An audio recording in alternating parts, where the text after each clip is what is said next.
right, guys, I'm back. It's been a 3-week hiatus, but I'm back. I'm going to start this one off real quick with the whole trade thing. First, I have Cam Newton and Phillip Rivers, dude, okay? I traded Phillip Rivers because the name alone, Phillip Rivers, entices people. So I think I gave up pretty good value. From what I understand, Jeremy, you feel like I didn't get enough for Phillip Rivers. I felt like I got good enough value right there. So I don't understand. Now, the one that really has you amped is this last trade for Chris Johnson. Let's take a look at Chris Johnson, okay? Chris Johnson is averaging 3 yards per carry at this point, okay?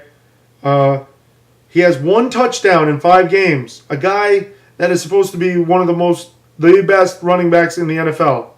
He's dealing with a tightened hamstring. The guy didn't show up till week 1 of the season. Okay? The guy is obviously barely in football shape right now. Darren Sproles, the most all-purpose yards in the NFL to this point right now. Malcolm Floyd, if he did not miss that 1 game, he is the most targeted receiver on the Chargers. You don't believe me? Check it out. He's only got 2 less targets to this point than Vincent Jackson. The eye test, these 2 eyes right here watch every game every Sunday, okay? The eye test says Phillip Rivers hasn't been throwing the ball well enough to get Malcolm Floyd the ball. Not many drops. I watched the game. These eyes tell me that Malcolm Floyd is open and the ball sails over his head, okay? Yeah, Chris Johnson is a beast, dude. Don't get me wrong. But up until this point, he's worth nothing. It's kind of like the stock market. That's how I look at fantasy football. It's like the stock market, okay? You sell high and you buy when they're low, okay? Chris Johnson is low right now. I bought him at a low rate. That's what happened here with this trade. I don't know a better way to explain it. Honestly, I texted Jay last night. I told him I am perfectly fine with him reversing this trade. I'm letting the whole league know I am perfectly fine with this trade being reversed. Okay? I don't want anybody to think there's any collusion going on here, but Chris Johnson has done nothing to this point. Okay? I got him at a low price because it's what he is worth right now. Not at the beginning of the season when he was a top 5 pick. Okay? Let's get that straight. Stop basing all trades on the name of the player. Base them on what's going on at the moment. All right? That's how trading works. Every time I see a post from you, Jeremy, I can only imagine that it looks and sounds a little bit like this.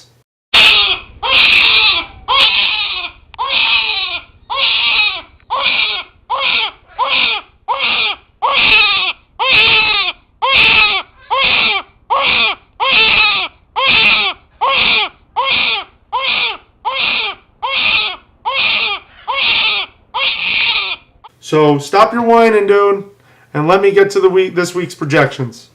First off, my game against Mr. Seaburger. Oh, I think you should definitely be nervous, Mr. Cheese. I have Chris Johnson. Come on, son.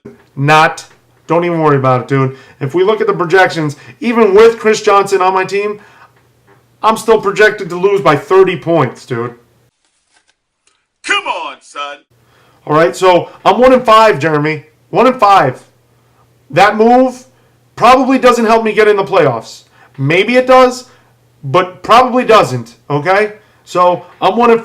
I plan to be 1-6 at the end of this week. Mr. Cheese, take the W right here. Next game. Mr. Rogers' Neighborhood against 3 and Out. What do we got? We got Matt Ryan against Jay Cutler. It's pretty obvious. I'm going to have to go with Matt Ryan's a better player. He's got a better team. Yes, he hasn't looked good up to this point.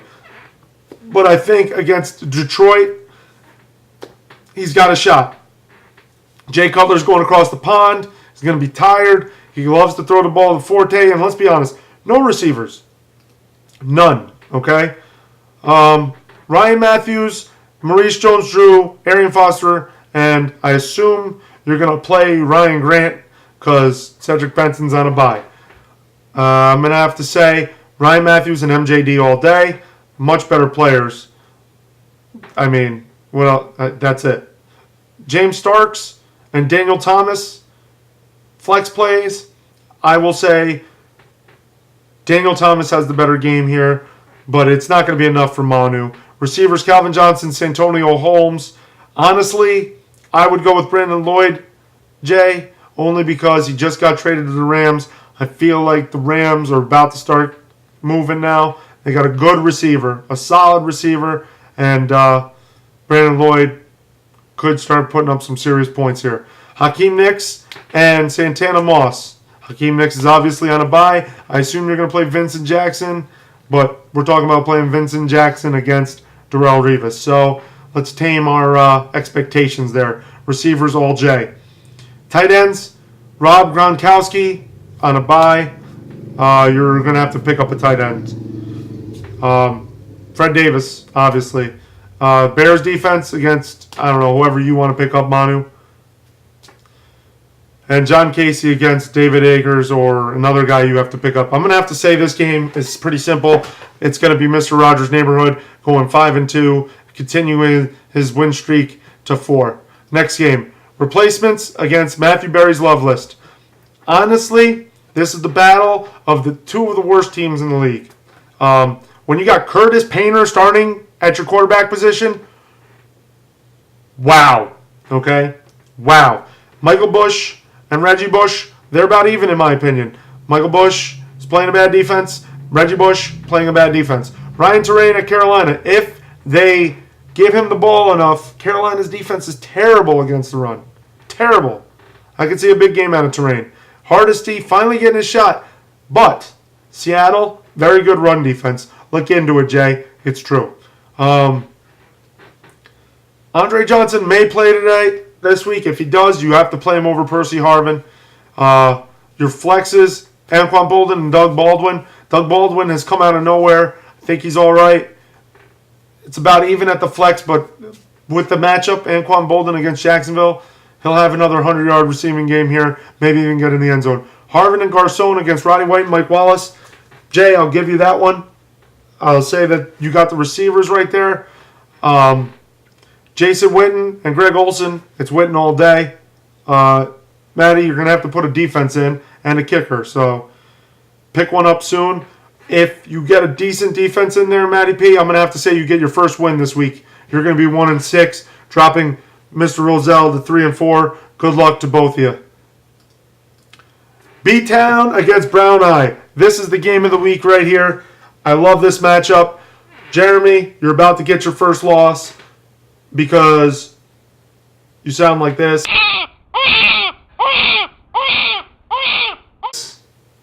And after the game, you'll still sound like this. So, enjoy. Aaron Rodgers against Matthew Stafford. Pretty even, in my opinion. They're playing at Minnesota. I just think that, playing in Minnesota, Minnesota's going to come in there looking to spank them, but they're really not that good a team. Aaron Rodgers only threw 2 or 3 touchdowns last week against a really bad team, so don't expect much more from him against Minnesota this week. Matthew Stafford against Atlanta, that team is dreadful, that Atlanta team. Plus, without Javid Best this week, I could see him putting up big numbers. Mendenhall and McGahee against McFadden and Maurice Morris. Maurice Morris. Come on, son. I'm going to have to say, if it wasn't for McFadden, I would give it to you. But McFadden is just a beast this year. So I'm going to have to say McFadden and Forte, because I'm not even going to say Forte isn't the flex. I don't know, maybe he's going for check marks here. It's kind of ridiculous. Forte is the number 2 running back. Flexes are Maurice Morris and Mike Tolbert. I'll say Mike Tolbert because that Jets rushing defense is terrible. Receivers, Des Bryant and Nate Washington against Mike Williams and Jordy Nelson. Mike Williams has been terrible this year. Terrible. But he's got as much upside as Nate Washington does. So I'm going to say this is a pretty even matchup here. Slight edge to Jeremy.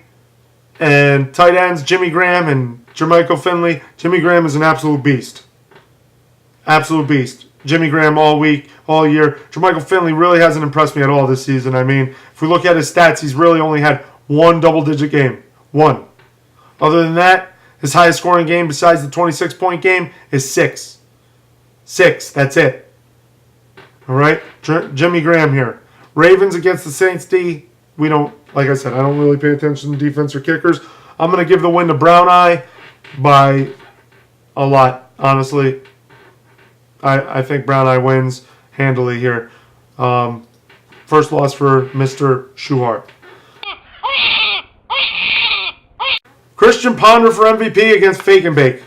Fake and Bake, honestly, this should be a pretty good layup for you. Kevin Cobb and Drew Brees. I think I'm going to go with Drew Brees here, especially against the Colts. D'Angelo Williams and Darren Sproles against Adrian Peterson, Jonathan Stewart. Adrian Peterson, Jonathan Stewart. I mean, Adrian Peterson is a beast. Yeah, he's been up and down this year, but the guy's just an animal. I mean, he scored in every game but 2. So, I mean, Jesus Christ. The dude's a beast. If they don't give him the ball, they can't win. Jackie Battle and Sean Green, I think that's even. Jackie Battle with the slight edge against the Oakland defense. I mean, Kansas City's got to run the ball a little bit, you know. You got it. Receiver Steve Smith and Jacoby Jones, although I would play Malcolm Floyd over Jacoby Jones because you're going to have Cromartie covering Malcolm Floyd, and I think Cromartie is an overrated defensive back. Marquez Colston and who? Plaxico who? Jesus, that dude is terrible. Terrible. If Johnny gets Malcolm Floyd in this game, I could see a big week from him at the receivers, and the receivers will go to Johnny P. Tight ends, Gates and Clark. Gates finally making his comeback this week. I think he'll get it in. He'll do a good job. Overall, this is going to be a really close game. I don't think it's I don't think it's 108-74 like ESPN has it projected. This will be a close game. I'm going to give the edge to Fake and Bake here just because he's a 500 team, and right now, Johnny, you're in the dumps, and we'll see what happens. Crown the Puffers against Down the Troilet. 5-1 against 4-2. This should be an exciting game as well. Big Ben against Colt McCoy. Big Ben. Mark Ingram and Michael Turner against Steven Jackson and Marshawn Lynch. Honestly, I like Marshawn Lynch and Steven Jackson better.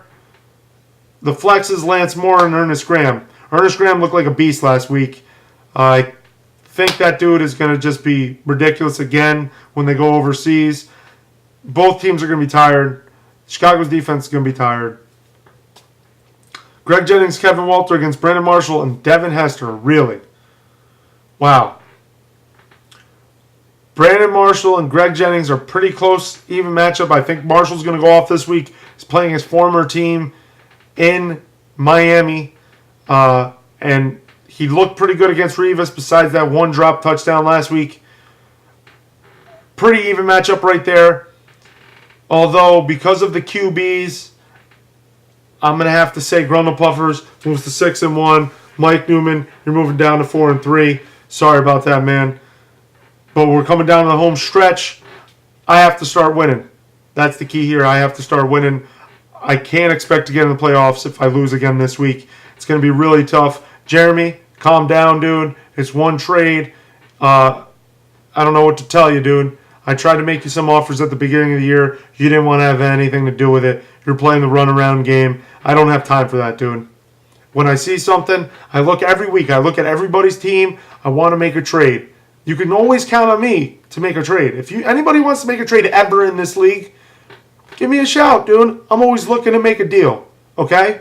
I always look at everybody's team and try to find needs for both mine and their team. And that's that. I mean, honestly, I would have taken Frank Gore. I would prefer to have Frank Gore right now over Chris Johnson. So, I mean, if you feel like that's more fair than me taking Chris Johnson, that's fine. We could reverse the trade and give me Frank Gore instead. I don't care. I don't. All right? So, peace out. I'll be back in week 8. Good luck to everybody. See you next week.